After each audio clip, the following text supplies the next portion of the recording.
Good morning, everyone. I'm here in Oslo today at the Anchor Hotel with a very good friend of mine, Robert. Welcome. Thank you. The reason why I called Robert here is because I know that you have been struggling through your career to get where you are today. Mm-hmm. And for those of you who don't know who Robert is, you should know. But I'm going to let him introduce himself today. Well, hi everybody, my name is Robert Vendetta. I'm a musician, artist, composer and record producer. I come from the south of Norway. Yeah, that's basically it. I'm an entertainer as well. There's very much more to this person than what he's giving himself credit for. First time I saw you, that was on a concert here in Oslo, actually. Mm-hmm. And the first thing that came to mind is that you are a firework at stage. Thank you. You give so much of yourself when you're up there, and your presence is like I said, like firework. Thank you. So what I'm interested in knowing, first of all, is how can you, most of us are afraid to give that much of ourselves in. Well, honestly, I was working in a band, and there was all these kind of restrictions, all the things you can do and not do, and I just realized I have to use everything I've got. Yeah. Because that's, if you're gonna make it, you have to just use everything you've got. Yeah. So I just started that, and I grew up with Michael Jackson, James Brown, and I actually started dancing more than I started playing and singing at the beginning. So I just figured out I have to use that, and I've been working a bit as an actor as well. I have to use that. So you've been an actor before you were a musician? Yeah. Okay. Well, I didn't know that. No. There's lots of things you don't know. I guess it makes sense because it all comes to this whole package when you're on stage. I can see that you used to be performing and you are in... Well, I love it. Yes, I can see that. Also, it hasn't always been easy, as I said, because I know you... being a musician and getting by and getting through is difficult. Can you tell me a little bit about... I know you gave out Miss Martinez, your album, last year. Yeah. But before you came there, how did it? Well, I think if you want to make it as an artist, like I'm trying to, you have to be prepared for bad times, hard times. And I think that's why a lot of people don't make it, is because they don't realize how much work it is. That's one thing, and the other thing is how much you have to give up. What do you mean? What do you have to give up? Social life? Social life is one part, and well, the best example, I have a good friend, and sometimes, especially in spring, some years he will just look at me with this smile on his face and saying, "Do you want to come home to me and eat dinner?" And I was like, "Yes, thank you. So I get to eat today." Oh, really? Yeah. So that's when they say struggling musician, you really struggle. Yeah. It's like you have to give up. I mean, I'm fortunate. I'm born in Norway, so I mean, I've always had a place to stay. I don't have a driver's license, so I don't need a car. But yeah, sometimes there has not been enough money for food. Really? Yeah. So how do you get by? I mean, how did you? Because you get really good at not using money, basically. Yes, yeah. Which comes from my upbringing, because I was born in a very fortunate family. So, and I've, especially the last couple of years, I realized that my mom was really good at saving money and like making a lot of a little. Yep.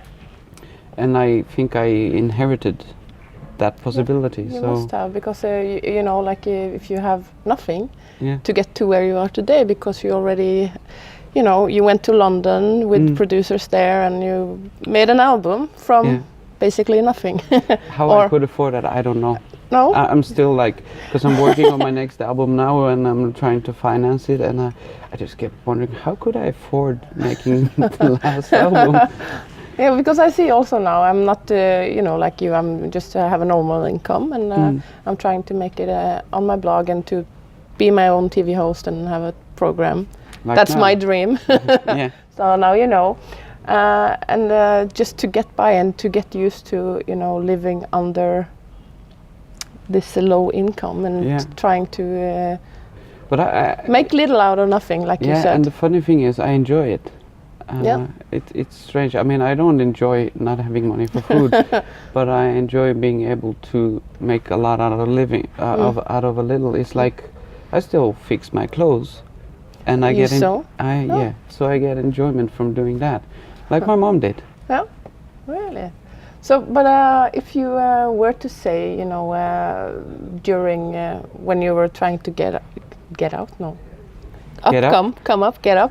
Walk up the stairs. Is there any time during that time where you actually faced huge struggles, where you were thinking of quitting and giving up, or just about every second day? No, I know. I can complain to my friends sometimes when things are rough, but I always end up saying, "But I chose this myself." True. And the fact is, I tend to say like I have a chip on my shoulder that tells me, get up. And my favorite saying is, it's totally allowed to fall down as long as you get up again afterwards. Yes. And that's what I do every now and then when things are tough, and I'm tough on myself. You're picking yourself up. Yeah. I can have an awful night and just be depressed and everything, as long as I get up in the morning. Yeah. That's true. That's most of the things I'm talking about in my blog is actually, you know, this how to get up when you're feeling low or depressed or. And a friend of mine told me something that like has stuck with me for a long time. You're allowed to be sad. You're allowed to be low. It's not a sin or anything. No, I noticed that, but there's a lot of shame. Exactly. To that, because I noticed been through depression and low times myself and struggles, and I was afraid to share it with anyone, so I kept it by myself. And especially in this country. Yes. You're not supposed to. I'm sorry, folks, but that's the truth. Welcome to Norway. I mean, it's worse in Mexico. Then everybody's always nice, but. Because you just came from Mexico. You've been there for 2 weeks now. 2 weeks. Yeah. 2 weeks. Yeah. How did you end up in Mexico anyway? Oh, there was a girl. It's always some girl or it's always love. Some girl. I mean, if you write music, you have to have girls. Yes, well, of course it comes with the job. And the funny part is, if it comes any good from being in a bad mood, it's actually songs. Yes. Songs is therapy for me, so that's kind of like I know if I'm having a real bad day, if I can end up by the piano at night just playing like, I don't know, gospel songs or something just for myself, the day will end good. Because you have a religious background, or you work in the church, or yes, so that's also a part of you, who you are, the religion and doing, you know, the faith. I guess it keeps you up in a way. Yeah, and it keeps me up, and sometimes it makes me mad, and you go, why me? Why this? Yes. I don't deserve this. It's too much. I understand. So it's the funny part, but like a lot of people that believe in God, they always think like, well, you can't be mad at him, but you're supposed to look at him as your dad, and we've all been mad at our dad. Yes. So. Oh yes. So that is kind of like a comfort as well, because you have another person to go to and complain, basically. Yes. Yeah. That's true. That's true.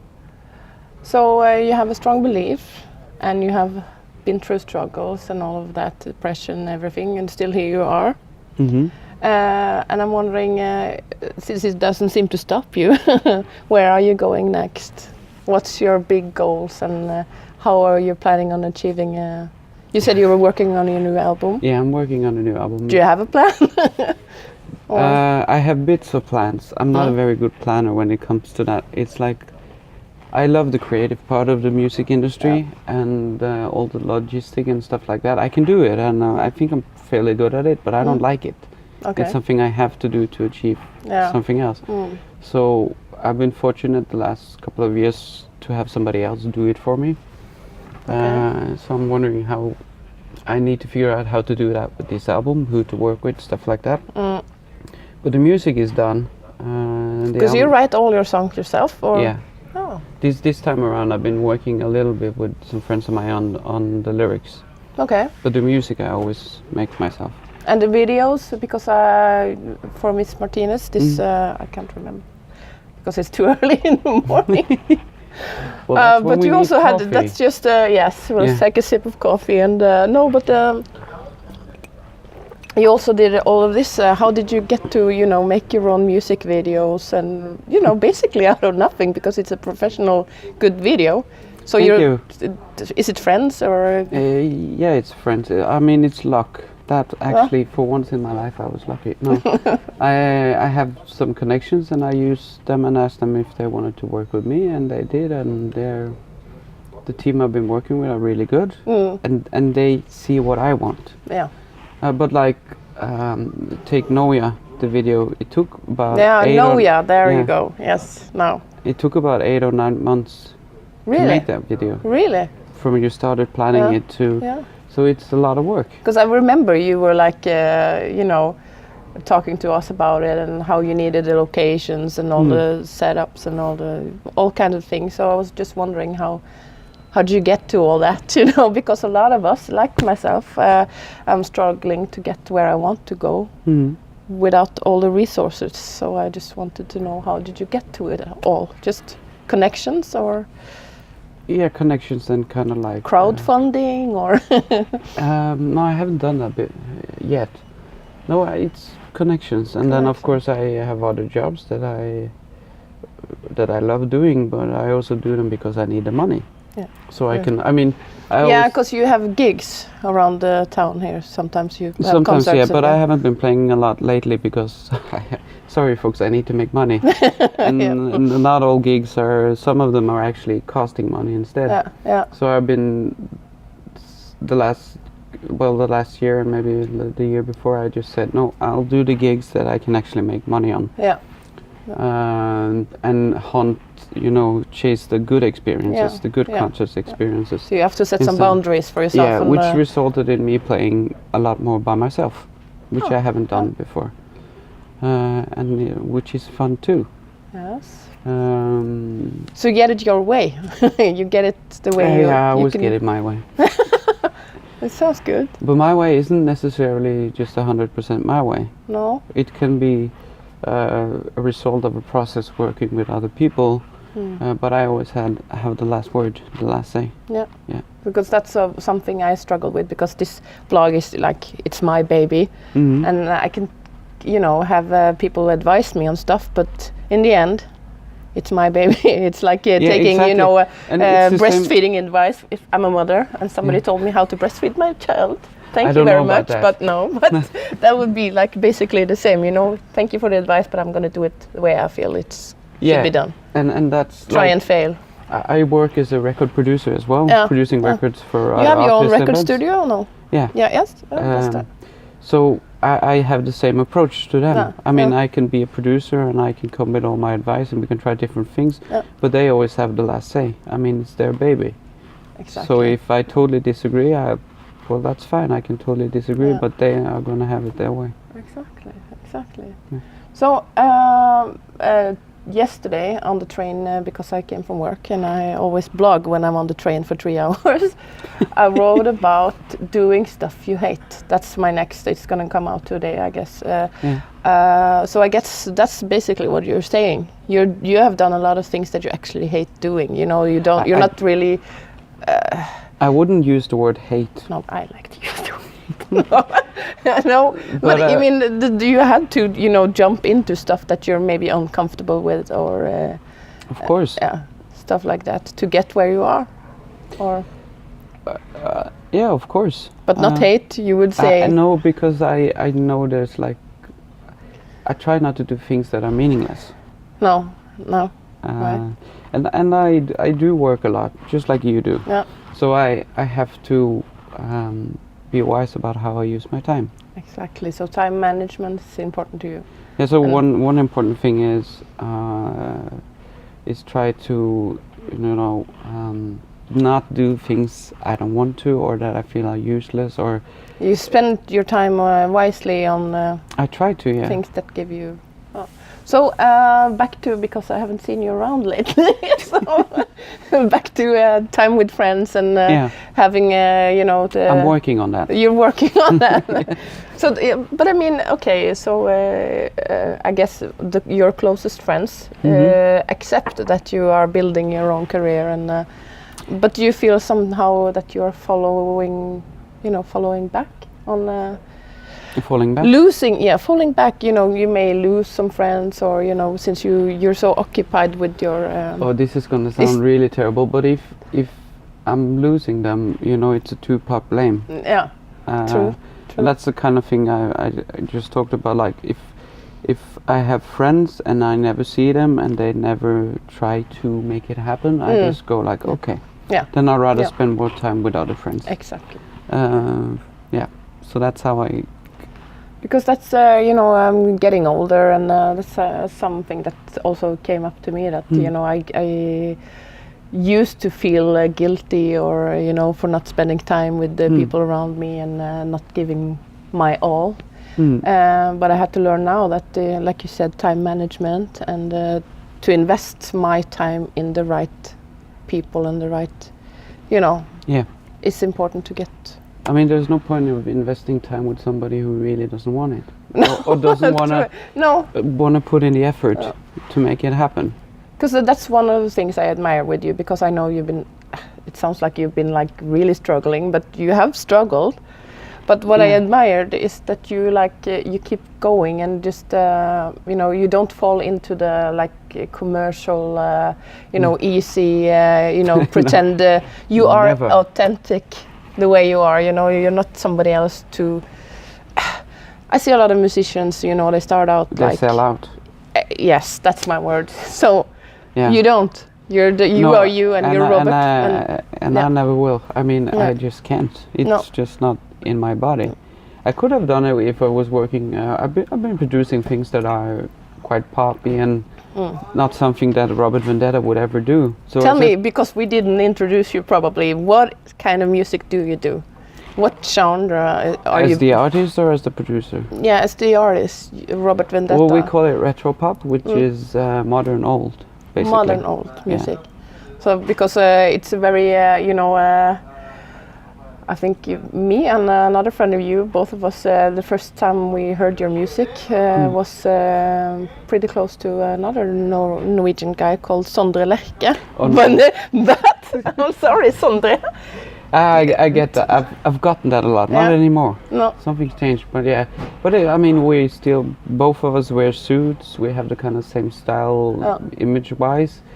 And maybe there's some similarity to our music, and I think it's also because we have the same heroes, or some of the same heroes, which shines through the music. Yeah.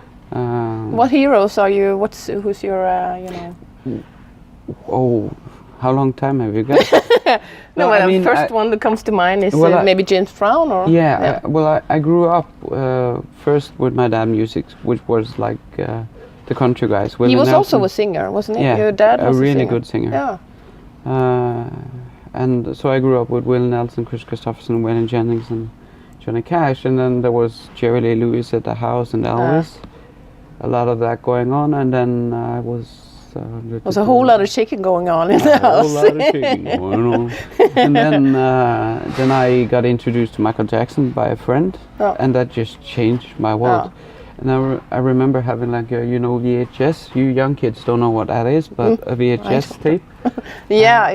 Of Michael Jackson, and there was like a 20-second clip of James Brown, and I just went like, I'm gonna do that. Really? That was like when I saw that, and I was probably about 11. Oi. I just decided to do that, and I had no music talent whatsoever. He's just selling him short because he has. No, but the thing is, my talent was not to begin with a musical talent, but it was.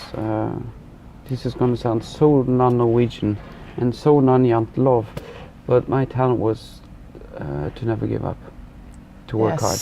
That is my talent, and it can sometimes be really, really annoying to have, but at the same time, I'm really grateful, because if not, I wouldn't have been here.